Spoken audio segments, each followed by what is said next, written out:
La capitale gabonaise abrite depuis ce matin les assises nationales sur le financement du développement post-transition, un événement organisé dans un contexte où le pays s'apprête à mettre fin au processus de transition engagé depuis bientôt 2 ans. L'initiative est très ambitieuse. Comme le disait le ministre tout à l'heure, on n'a pas d'autre choix que de faire d'autres choix. Maintenant, nous allons vers les travaux et nous allons voir quelles sont les mesures audacieuses que prendront les participants pour pouvoir arriver justement à un modèle de développement, un modèle de financement, nous l'espérons, qui soit plus inclusif. Ce rendez-vous important marque la volonté des autorités gabonaises à préparer l'après-transition, mais surtout à redéfinir le modèle socio-économique national afin d'atteindre les objectifs fixés en matière de bonne gouvernance.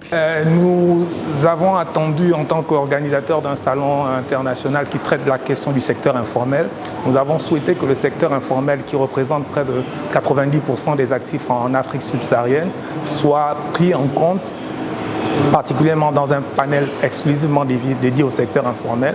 Mais nous attendons de voir plus tard, peut-être qu'au travers des échanges, les éléments pourront permettre justement une meilleure inclusion du secteur informel dans sa capacité à participer justement au financement de l'économie gabonaise. Notons que ces travaux prendront fin demain avec l'espoir de voir les résolutions issues de ces assises impacter réellement le quotidien des Gabonais, en proie depuis plusieurs années à plusieurs difficultés tant sur le plan social qu'économique.